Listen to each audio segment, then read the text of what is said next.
Good afternoon, everyone, and welcome to today's edition of Black Health Trust. We're so happy you're here with us, and we are going to launch right into this conversation without further ado, because we all know we got a full calendar today. So let me hand it off to our founder, Dr. Randall Maxey. Thank you very much, Dr. Barbara Davis Stevens. We have a treat today, a distinguished talker who's a professor at George Washington University, been professor at Howard University, and probably several others. I won't read his CV. He's one of my co-moderators, Dr. William Lawson. But before we start, which I'm going to put on his questions, I want to welcome us as fellow members of the Obama tribe.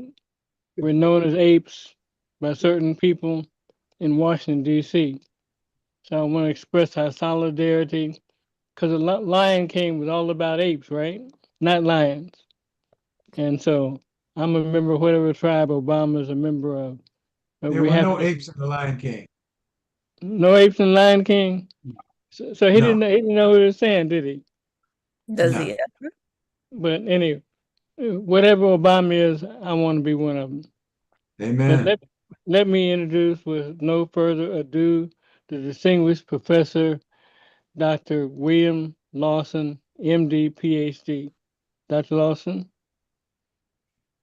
Thank you. Let me go out to start right away with see if my screen share is working today.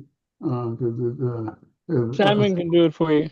Oh, there we go. I got it for a change. Screen sharing. Oh, there we go. Okay, can you hear me okay? Yes. Yep. Wonderful. Okay, going to build on what we talked about previously beyond the pandemic. The weather is still stormy. And just wanted to note I'm the former editor of the Journal of the National Medical Association, and some of my editorials are in my previous book, African American Health. And I encourage you to go to Amazon, and it's on ebook and on softbound and getting ready to go on hardbound. So just want to know why the conversation matters, because COVID is supposed to be gone. And I want to make some points. One is that COVID-19 did not create racial and health disparities, even though it was very clear that they do exist. What it did do was it exposed the existing ones and exposed these inequities. Black communities had higher infection rates, higher severity, higher mortality, not because of some genetic defect, but because of the stress. It was a stress test on an unequal system. So the important thing to note that we sometimes tend to forget, especially lately when we tend to discourage getting equity research and health and equity, is that the disparities existed before COVID, that we found that chronic illnesses of many types occurred at earlier ages in African Americans, that there is such a thing, there's some dispute about this, but the evidence says otherwise, that whether or not there is such a thing as what we call structural racism, as again, whether or not individuals are subject to simply some people have lousy attitudinal behaviors. And unfortunately, the outcomes were very predictable and they were not random. So just wanted to look at this, that comorbidities themselves are not insufficient in explaining what's been going on. We're saying African Americans, a lot of other health conditions, but that doesn't explain the whole thing. I'm going to also go into the social determinants, which must be determined, very important, because the social determinants is something we can do something about. And of course, structural inequalities. And guess what? We can do something about that too. So why are traditional explanations fall short? Well, first, they don't explain disparities. Individual behavioral explanations miss it. And also, what I'm going to go into an important issue that I'm going to focus on, that what happens across time is also important. So individual behavior has a limited view when we focus only on individual behavior, we end up blaming the victim, but it doesn't explain why it happens so much across different individuals in certain groups. And probably because of broader significant issues have been unaddressed. Then I'm looking at the structural impact of our society, as well as the need, not just for individual interventions, but for broader interventions. So what are we finding? One is that there's been a lot of emphasis on things such as early adverse events, what's happening in the early life, differences in terms of where people were born, and so forth. But what we also need to look at is not only what happens at birth, but what happens over time. When we look over time, we find some of these disparities actually get worse across time, or even become clear across time. You want to tell him when to change slides? Excuse me? Tell him when you want him to change slides. Oh, it's not changing sides on your end? No. Oh crap. Okay. All right. Can you hit the signs. slideshow, Dr. Lawson? Can you hit the slideshow so the slide fills up? Slideshow on mine. For some reason, not acting in the system. It is on slideshow on mine. Simon, can you hit the slideshow?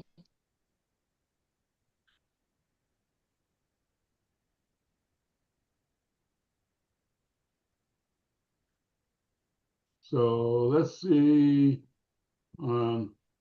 Yeah, I'm going to take it off of slideshow on mine and show, and then I'm going to come back with there you go. Slideshow on mine. Let's try this again. we're on your second slide here. Go ahead. Okay. This is on, whoa, let's go back to here. So just tell him when to advance the slides. Okay, where are you at now?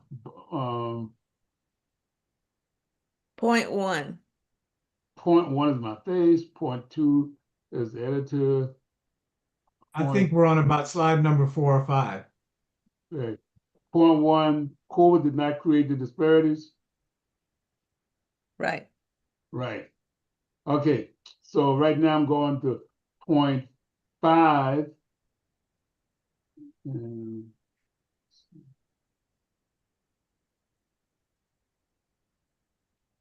Can you advance about 3 slides, Simon?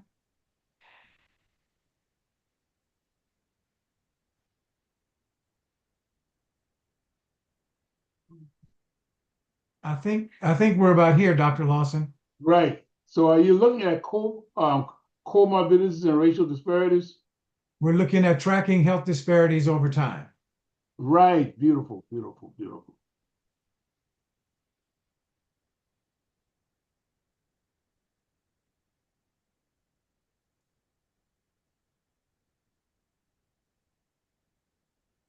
Okay, tracking health disparities over time. Just want to again note that it's important because you can guide effective interventions, including temporal analysis, so that policymakers can look at root causes in terms of what's going on. Now I'm going to the next one, point 2, we'll bring into the concept of weathering.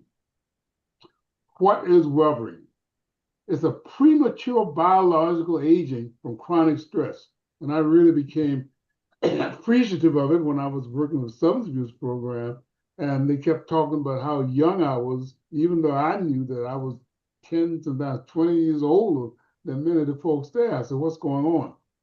And what we're finding is that for many of us are aging fast. And why is that? Well, probably racism, economic insecurity, vigilance, environment. The idea is that the body, like the weather, absorbs stress. So you see folks who lived in the mountainous areas, the windy areas, who've lived outside most of their life, look older. And it's because the exposure of the skin to ongoing weather changes. The same thing happens to the body. Next one is going to be weathering. First of all, I want to note that wherever it's a biological event, it's not just behavioral. So we said people go through a lot, they said they age faster. And what's going on is that folks are exposed to an additional allostatic load that's related to what we've talked about in previous sessions, chronic stress. And what happens when folks are exposed to chronic stress is we have immune and cardiovascular dysregulation that's referring to the last previous discussions. We have early onset hypertension, diabetes, obesity. Next one. And thus we end up making a distinction between what we call biological age versus chronological age. Simply stated, signs of aging appear earlier. The 45-year-old bodies reflect older profiles. It's mostly exposure driven. It's not directly choice driven, it's exposure driven. Ongoing effects in terms of allostatic load. So what is it? Concept came from Geronimus, who noted this phenomenon in her department in the Department of Public Health at the University of Michigan, where we looked at cumulative impact of repeated exposure, psychological, social, as well as physical and chemical stresses led to residual, occupational, and also environmental stressors from trying to cope with these individuals. So folks had, in the African American community, had a higher probability of high allostatic load. It was shown not only in terms of their folks' appearances, but also in terms of even genetic factors, such as the telomere link. And also, as we've talked about before, we're well aware of the disparities in terms of cardiovascular changes. But what's happening is that we find that cardiovascular changes very similar to the aging process on steroids. And that is that people are aging faster. Next one. So weathering is an accelerated aging process caused by ongoing, not just physical, but social and economic disadvantages, chronic exposure to poverty. It's not just that you're starting out with less resources, but it's the ongoing unable to acquire resources leads to physical, mental health, and increased vulnerability to a number of the disorders, chronic disorders that we've been talking about over the last multiple sessions. And it shows the importance of social equity. That is, social equality, inequality is vital to reducing social inequalities and vital to reducing early aging, risk, and improvement in overall well-being. Next one. So how does this shape COVID outcomes? Well, what we recognized during COVID was that chronic stress weakens the immune regulation and persistent inflammation increased the severity. And as a result, COVID would go into folks whose biological systems were exhausted, leading to worse outcomes. Next one. So the key takeaways is that COVID is an additional stress on top of ongoing stresses, and it exposed the biology of inequality. Noting that because of this weathering process, folks were much more likely to develop disparities in outcome. And I'm going to make the point that I'm going to repeatedly make, that the pandemic ended, at least for the time being, but the storm that led to the disparities in outcome did not. So COVID exposed it, but in many ways, many of these problems persist. This is a slide borrowed from Dr. Chapman, who just a reminder that there are some well-known socioeconomic factors that impacted African Americans differentially. The impact of slavery, the Black codes afterwards, the disparities that existed throughout the civil rights era, the the episodes of deaths of African Americans through law enforcement contact, and even today, persistence in disparities in terms of many of our neighborhoods. So let's want to go into one of these on racism. And there's a lot of pushback against the concept that racism even exists, that it's been resolved, that it's past history. As some of you may know, there's a major effort going on now during Black History Month to remove these symbols that showed that racism existed and had a negative impact. But yet, there is still ongoing evidence, and again, as exposed during COVID, that chronic stress from racism can cause ongoing stress, which contributes to long-term physical and mental health problems. That one of the ways this is done is through lack of health care. There's problems in terms of limited health care, limited access to conventional, not just extraordinary treatments, but conventional treatments. As a result, we have worse disease outcomes. And then there's good old social determinants that are in fact important. Systemic racism, in addition to individual discrimination, does affect people's health. That includes housing. I've just got in the just noted in the post today that we have found 3 bodies that have died in terms of the results of the cold spell that's going on. Why would somebody be lying outside? Because they can't get housing in legitimate ways. Employment, ongoing issues in terms of health risks, and we've talked of a number of those in the previous sessions, and also these reinforce these inequalities. Next one. So again, going to the emotional history of African Americans in terms of our history, in terms of slavery, Black codes, and the impact of ongoing political social events. Part of it has to do with the barrier of racism to opportunity. We can say, well, folks aren't starting equal.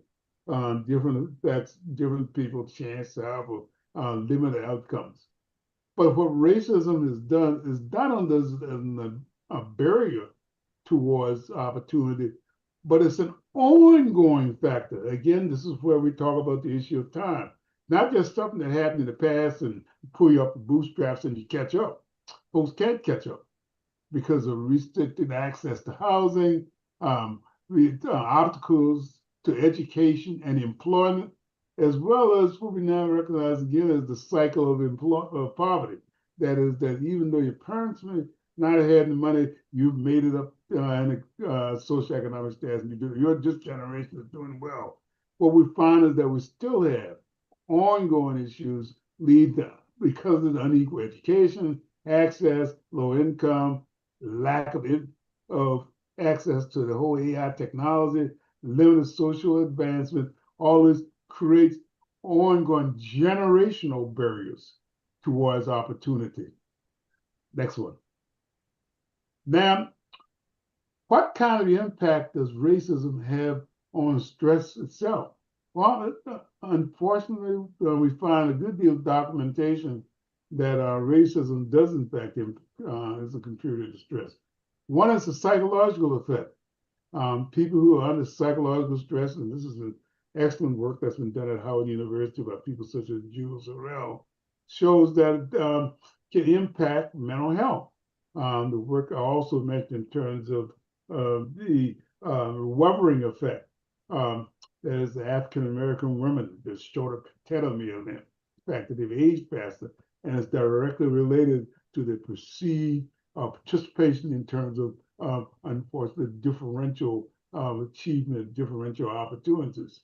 And ultimately, it leads to chronic anxiety and depression.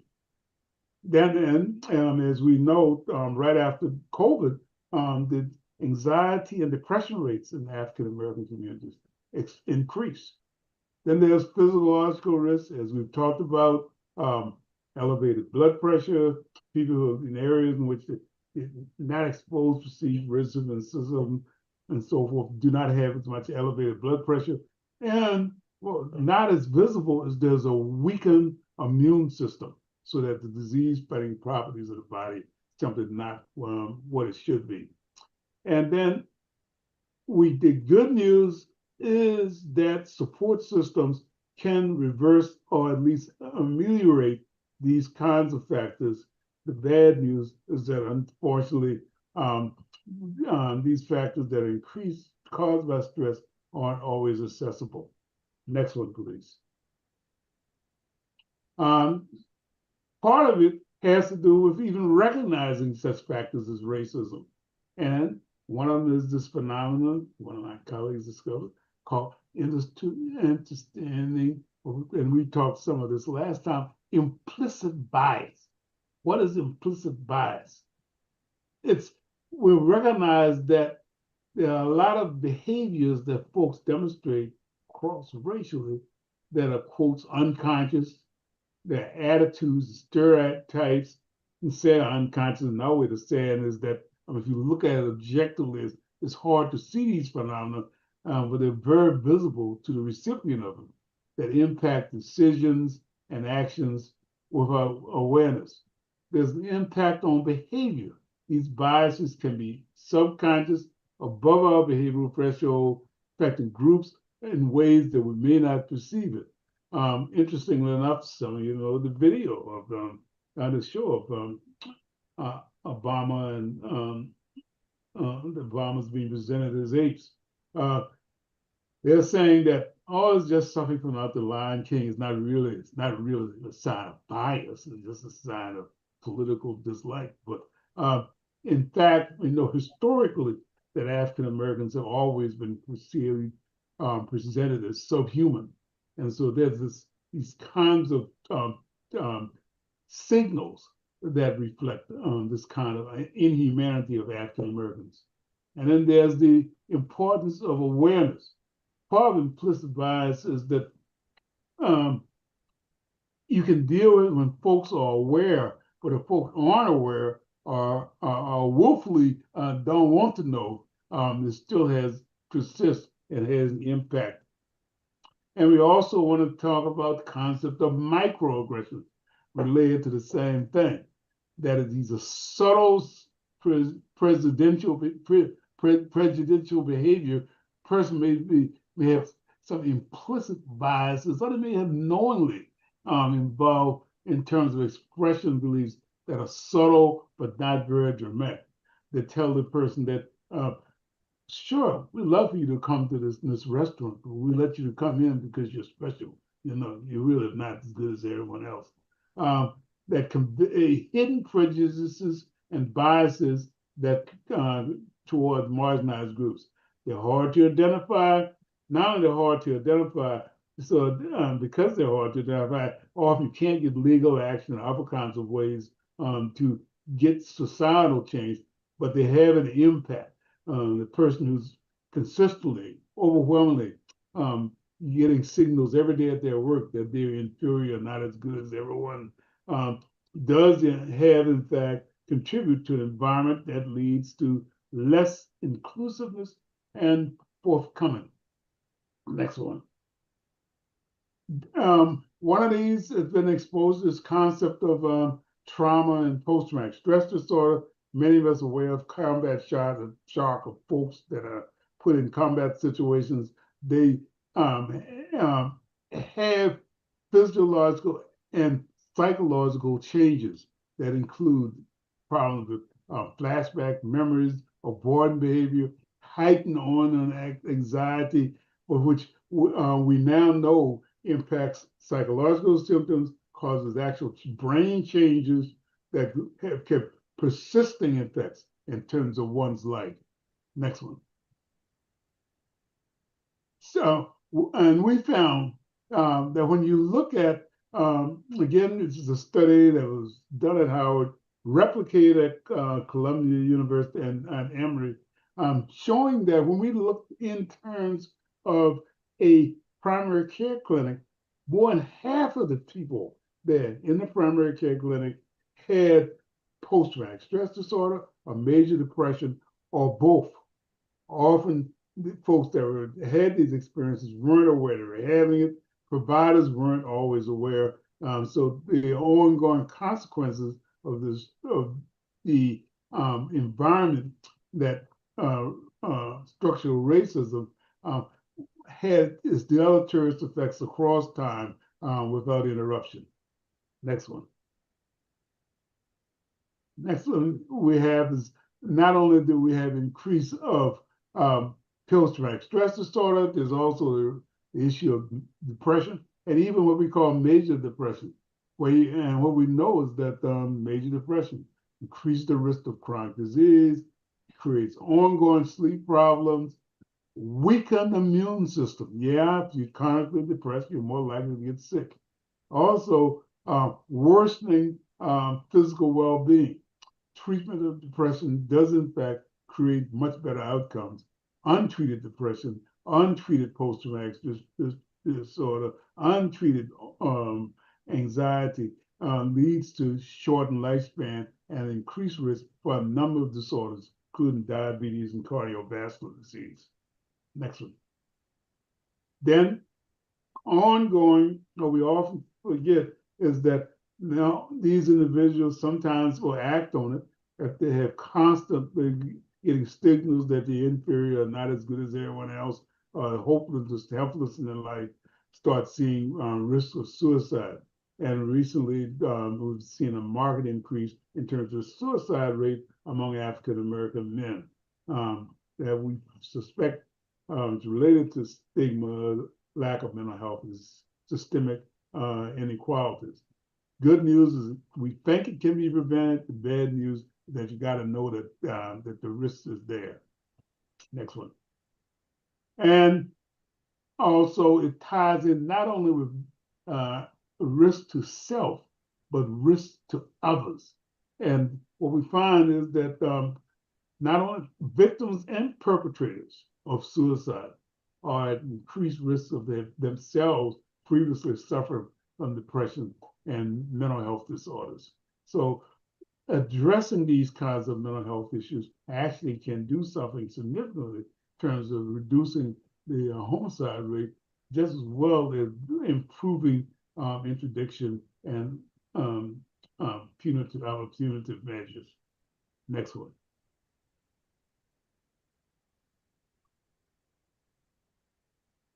Then my friend Dr. Chaplin has emphasized what we also find is that folks, when they're exposed to chronic stress, chronic anxiety, chronic post-traumatic stress disorder, self-treat, end up in increased addiction rate, especially when they have lack of access to mental health care.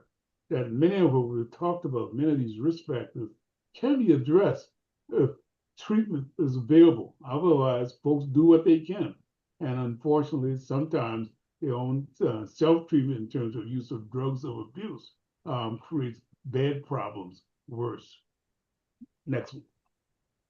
Good news, treatment does work. We have a variety of treatments now available, pharmacological, psychological, sociological, that can actually make a difference in terms of these kinds of interventions above and beyond something increasing the access to primary care treatment. Next one. Part of it is recognizing one of the barriers is misdiagnosis of mental health. We've talked about this before. Misdiagnosis is very common in African Americans, and treatments that then either delayed or refused. Person doesn't think they have a mental disorder, they don't want treatment. Something else going on, it's outside real. Also, we know that novel treatments are viewed with suspicion, and unfortunate people seek treatment from drugs of abuse, may have emotional and mental problems. Instead, they may be incarcerated or have to turn to drugs of abuse. Next one. And now part of it has to do with stigma. There's still a lot of stigma associated with mental disorders in our community, that somehow it's a sign of weakness that is non-existent in the African American community. That is, for instance, suicide was thought to be that didn't exist, and yet, unfortunately, is much more common than we'd like to think among African American men. Lack of resources, shortages. We find not only are there not enough providers, but the providers are hard to get to, themselves not willing to provide services in our community. And then there's a whole host of insurance and provider barriers that the country is going through right now. Importantly, that not only what insurance is there, but the insurance also cover problems such as mental and emotional needs. A lot of times there may be insurance plans, but they may not be able to address those needs and may not offer treatment. Next one. So our current system, unfortunately, is a fragmented system that has a separation between mental health treatment, substance abuse treatment, primary care treatment, and a number of special treatments. And the folks don't talk to each other, find it almost impossible to communicate. Yet, many of us who have problems, these problems come together in the same person. And so how do you split the person up so they can get the treatment? So we run into the problem where folks may have lack of knowledge, distrust, and the slow insight. Again, we're talking about time. What may start small grows up over time, the Webering effect. And then finally it gets so bad the person seeks help. But then can I get access for referrals? Folks may not be aware to provide many of the treatments. And then we have the whole problem if there's any long-term dependency, such as substance abuse problems, person drop out of care. If they're lucky, they may end up in a mental health clinic. And what we find is, unfortunately, African Americans do not have as much access to specific mental health providers, so we end up with individuals not only primary care, but go to the minister and go into other supportive groups who are well-meaning but may not have the resources to deal with chronic severe substance abuse or mental health problems. Unfortunately, end up with the police and end up in the emergency room and end up in a cycle of emergency room to health to police as a result not getting sustainable treatment. Next one. One of the ways to deal with is screening. We should look for screen for stress. You can say, well, stress will hit you around. No. Especially when we're talking about microaggression and so forth. You may not be aware that the person is being exposed to ongoing stress. We need to have screening for identifying those stressors to see if the person is in a supportive environment, which is sometimes quite subtle, and ultimately improve well-being and productivity. Next one. So one of the ways we can do it is such measures of screeners like PHQ-9, GAS, general anxiety sort of evaluations, the PHQ-9 and the GAD-7, very sensitive and are beginning to be administered in many other primary settings. Although it is not easy. As I mentioned before, worked in the VA system, and they wanted to have all the providers just ask people, do you have eating and sleeping problems? Found that only 50% of them would even ask them. And even that measure, insensitive as it is, was simply not being done. So we've got to get our providers on board to recognize that we've got to recognize these problems well, even though the person may say, nothing fine, I'm just my usual self. Next one. Mm-hmm. PHQ-9, why this used? What we found is that this is good in terms of screening for depression, but also we found that it's very good screening for suicide. Again, it's relatively insensitive to other instruments, but put it bluntly, it's better than nothing. And we found that people who have high scores end up with pain, obesity, diabetes, and other healthcare problems. So it's important to use these screeners to help to identify these problems early. Next one. We are now promoting the M3 checklist, which is a computer-driven 27-question assessment person can do in their waiting room. Although there are other settings we can do it. Its advantage of the PHQ-9 is that it can screen for problems such as bipolar disorder and post-traumatic stress disorder. What we find is that PHQ-9 will miss bipolar disorder entirely, even though what we find is that about 10-20% of the people, primary care clinics, have what we call manic depressive illness or bipolar disorder, which has been associated with very high rate of suicide attempts, more so than any other disease, as well as one of the biggest risk factors for any psychological disorder or substance abuse. Next one. So what we want to do is support the needs of the African American community. We have unique challenges, so we need programs that access specific cultural issues that get in the way of treatment. And we got to develop the community, use the community outreach system, use these programs, the barbershops, the beauty parlors. They can help with just some of these screenings, as well as those primary care providers who are very keen to the emotional needs of our community. Next one. There's organizations such as the National Alliance of the Mentally Ill, which has support groups that's set up to address people with severe mental illness, although its membership is only about like 2% African American. There's the Depression Bipolar Support Alliance, which again has been reaching out to churches and other groups, again helping people aware of mood disorders. There's Mental Health America, which has worked out with individuals who themselves may not have mental disorders, but who know or recognize, work with other community leaders to develop programs. Next one. And the Congressional Black Caucus, long been concerned with the suicide problem in our community and has some initiatives around that. National Medical Association been very aggressive, has a whole program in terms of improving access not only to knowledge and services in terms of health providers, but also has been very effective in terms of doing something about the problem of inclusion of us in clinical trials. Black Psychiatrists of America, developing major programs in several cities just to identify providers. Association of Black Psychologists, the same, as well as reaching into correctional systems before folks get diagnosed as being criminals rather than recognize they have a mental problem. The Association of Black Social Workers, extensive outpatient program, even have now congressional caucuses, Black social workers, which are working in our communities. And the National Black Nurses Association, long promoting a variety of services, including programs such as recognizing depression in the community. So again, next one, please. We have programs that are available, but it's unfortunately inadequate, I think, for the need that we have to address. If you want more information, there's several books.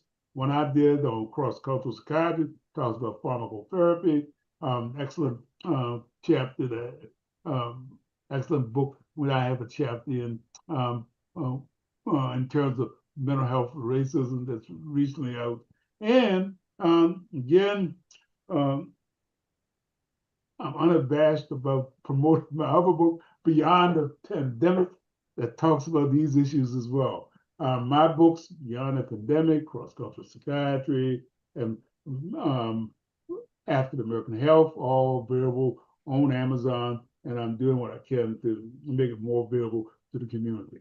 And I will stop, and I think hopefully we have some time for some discussion and some questions. Thank you so much, Professor. This was masterful. You set my mind to thinking a lot. I thought about the Lakers, and at the end of the game, when it's undecided, they go into something called a full court press, if I'm not mistaken, or prevent defense. And it seems to me like our society has got a full court press on African Americans. And I believe they've figured out every psychological thing that can cause physiological activity to hold us back. Because the brain also has not only mental effects, but biological effects, as you say. How is this happening in our society that they have figured out everything that will prevent African Americans from moving forward? Is it purposeful? Is it willful? Or is it just chance? Sir? Well, I think it's purposeful in many ways. I said in my next book, What the Slave Masters Taught Us. Hitler came to the United States to see how they managed this system of slavery and used it as a model of what he did to the Jews. He said he couldn't do all the stuff that they could do in the U.S., but he could do some of it.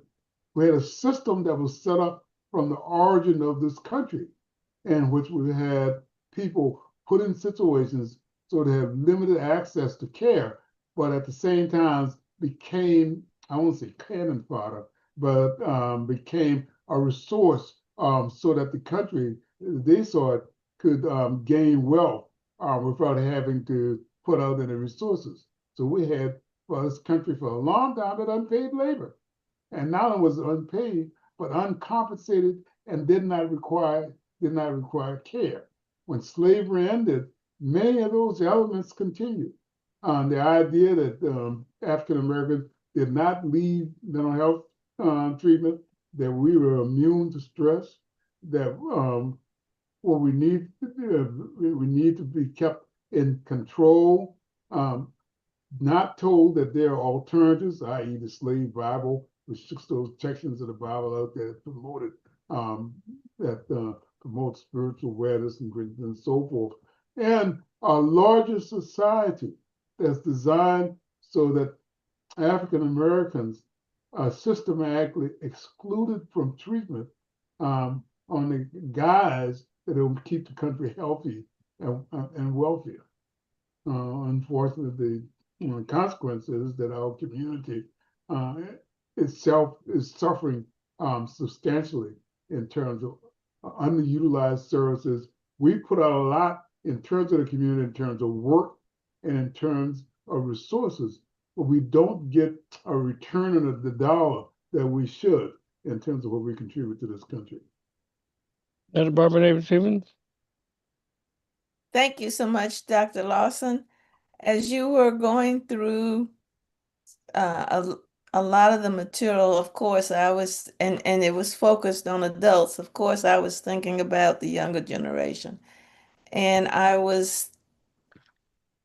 there are resources that are not necessarily well known in the community, but there are resources that can help parents early on.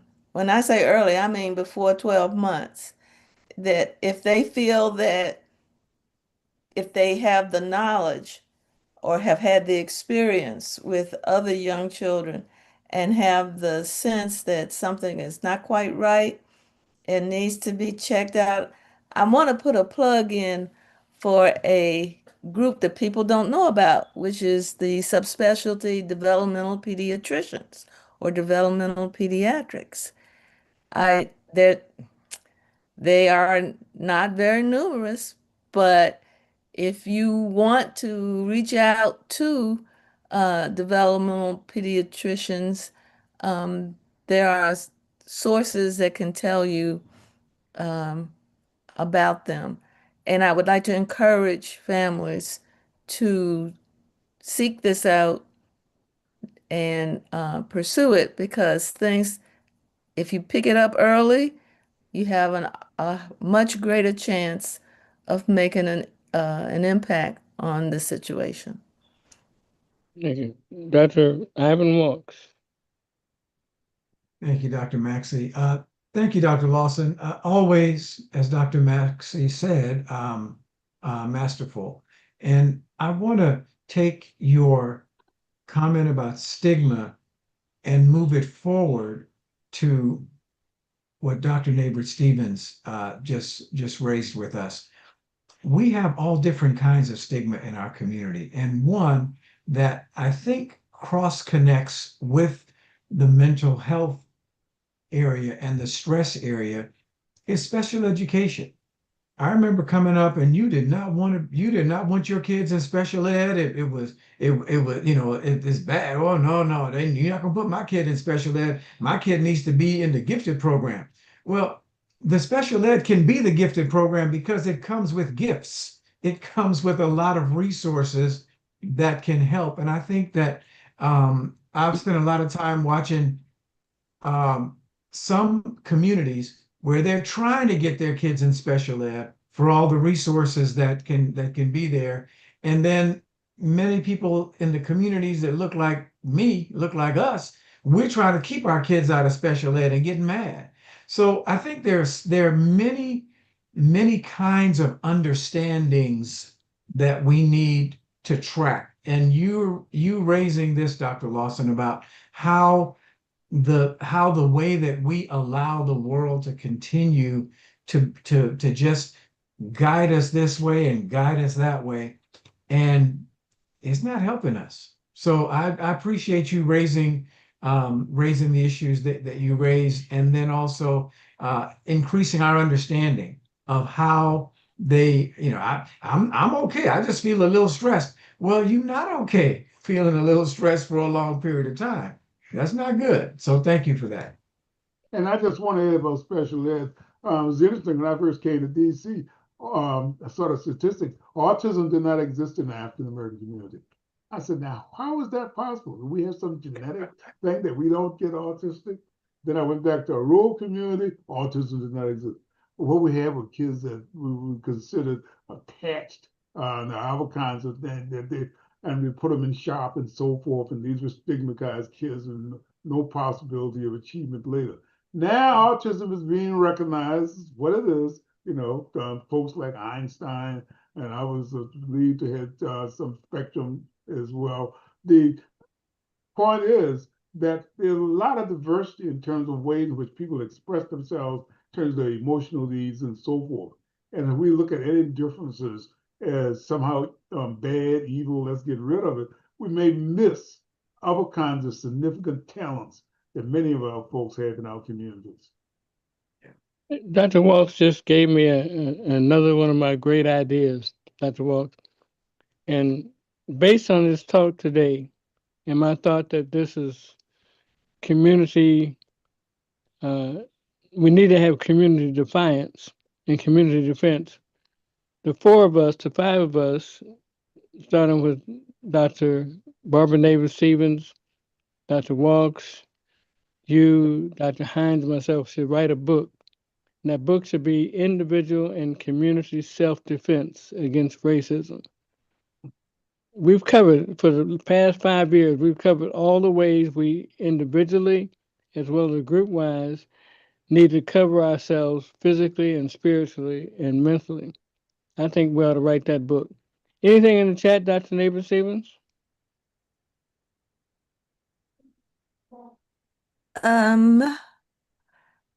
We have a question. This is to Dr. Lawson, do you have access to names of trusted organizations that have clinical studies to include people of color? Well, I think that list that I presented, I think we saw was one way to start. There's this group called the National Medical Association, which has had a number of investigators who've done some, I think, some excellent studies. Late colleague Carl Bell has done multiple studies, but also Dr. Brown, who's involved with the system of clinical trials for the National Medical Association, had a very aggressive, excellent program to train physicians to be able to carry out clinical trials and to participate. There's NMA will also work with the various cancer organizations to be able to improve the access to clinical trials. There's something called HBCUs. One of the prominent ones, of course, is Howard University. Full disclosure, I'm involved with them, who've a long history of doing research involving us that sometimes didn't get the national recognition it should. I mentioned the Department of Psychiatry, the Department of Psychology there, Pharmacology Department, and a whole list of others. I think that there's a very extensive tradition of doing research in those areas that didn't the same kind of popularity as some of our studies. The sickle cell center there, doing outstanding work in our problem that impacts the community, but which is grossly underfunded in terms of federal money. And the Alzheimer's program, failure to recognize Alzheimer's disease, getting treatment for it.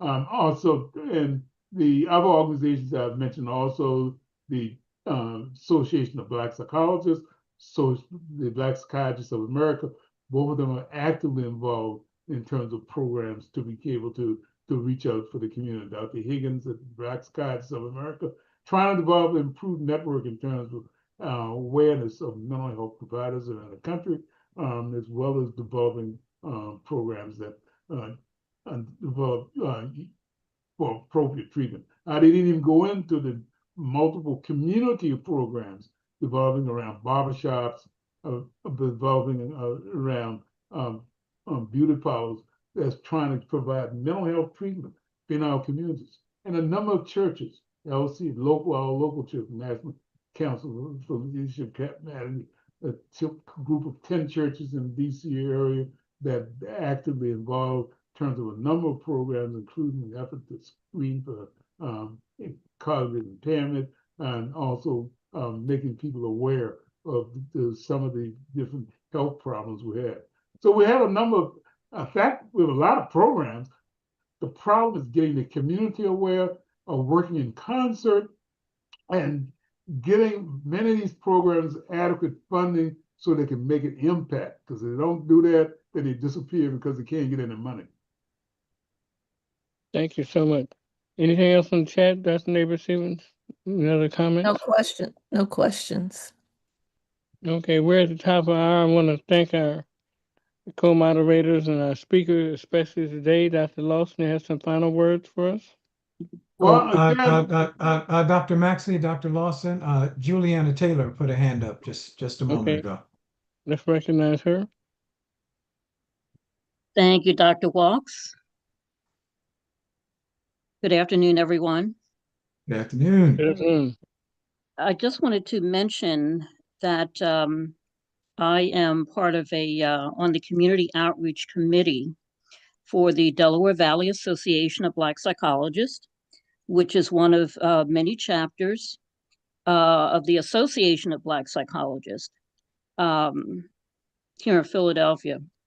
Now, although the majority of our members, and I'm a lifetime member, although the majority of our members are licensed psychologists and licensed therapists, there are those of us who are in related professions, such as my profession in public and community health. We also have members who are social workers, who are licensed therapists as well. We are also affiliated with an organization in Pennsylvania, which is grant funded, known as the Black Brain Campaign, which provides free mental health services for residents residing in various parts of Pennsylvania, including in Philadelphia. And as a matter of fact, I might add that a couple years ago, I found out about the meetings of the Black Health Trust through our chairperson of our Community Outreach Committee, Mr. Coleman Holmes. So I just wanted to mention that. Well, thank you so much. You're And welcome. I just wanted to full disclosure, I used to be a chapter president in the California area back when I was a psychologist. But Oh, wow. Okay. So, always impressed at the work that's been done with the Association of Black Psychologists. Excellent. And actually, one of our former members of the Delaware Valley Association of Black Psychologists, Dr. Arthur Evans is his name. He is now the CEO. I know I'm inadvertently leaving out part of his title, but he's basically the CEO right now of the American Psychological Association in Washington, D.C. Well, thank you so much, Mr. Taylor. Dr. You're Lawson, welcome. final comments? Yeah, I just want to again thank Dr. Maxey with this recommendation because it's important to recognize that many of the issues we talked about, mental health, social health, physical health, all interrelated, spiritually tied together, and we're going to make an intervention. We need to remember that as we step out in our communities to make an impact. Thank you so much. Dr. Ivan Walks. Thank you, Dr. Maxey. I'm going to try to make this short, but I am in a state. I'm having a fit today, and we have talked on Black Health Trust about the fact that when we go in for care, sometimes we are not treated equitably. In particular, we've talked about African American women going in and being complaining of pain and not being treated and not having their pain addressed because it's not seen as being real. So today, so this past week, when we had this ridiculousness about the alleged Lion King with the Obamas being portrayed as apes, the response from our federal government rubbed me the wrong way in a different way or an additional way. It was called fake outrage. You guys have fake outrage. Move on to stuff that's real and show the people the real news. Let me tell you why that rubbed me the wrong way. I'm sorry, Dr. Maxey. I gotta get this out. Amen. Go ahead. Dr. Lawson has been talking with us about our mental health and about the stress and how it impacts us.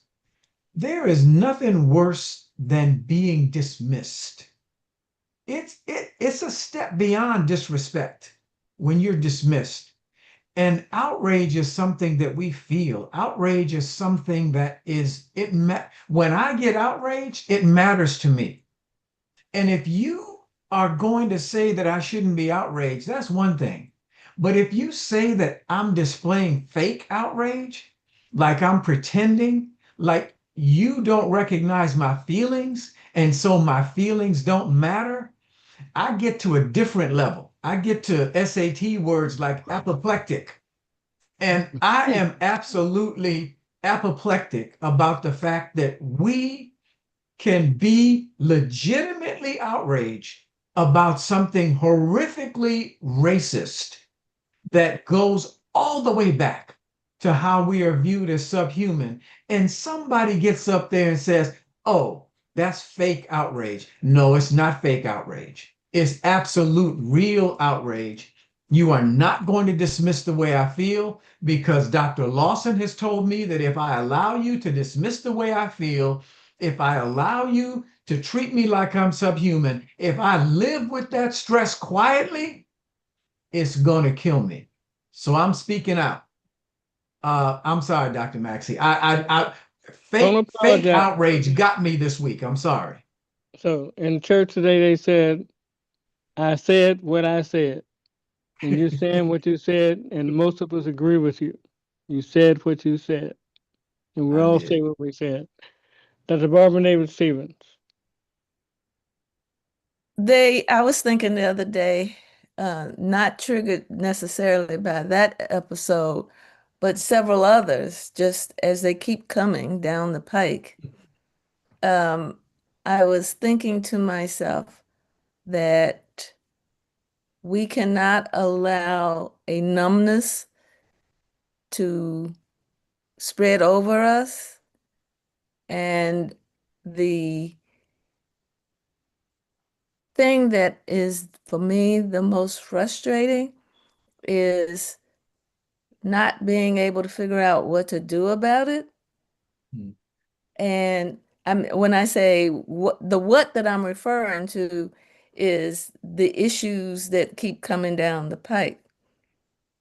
My thought would be to expression of outrage is important, but Yes. more importantly, action to eliminate the source of the outrage. And that is kind of where my head is at. And I would hope that others are similarly active, because I think we got enough intelligence to figure out the right strategy. Thank you so much. I remember when Obama got into trouble when he was running for president, and the pastor of the church that he went to, his name was his name Jerome something? Right.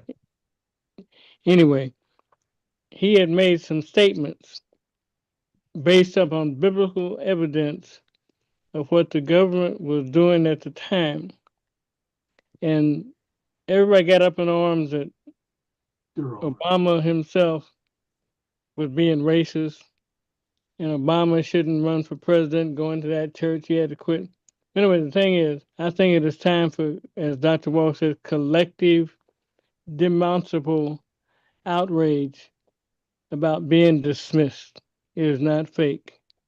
I won't go further at this point, but we need to get our act together and have a prevent, defense, and a successful offense to get this stuff solved.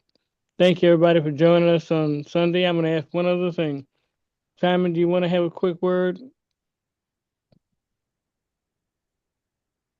Pay attention to how the people around you react to things like this, and pay attention to who people show you who they are the first time, because they're not lying to you. So believe them, right? When they show you who Amen. they are, believe them. Have a great day, everybody. Thanks for joining us. Have a great day. Watch Bad Bunny. Good day, everyone. Bye.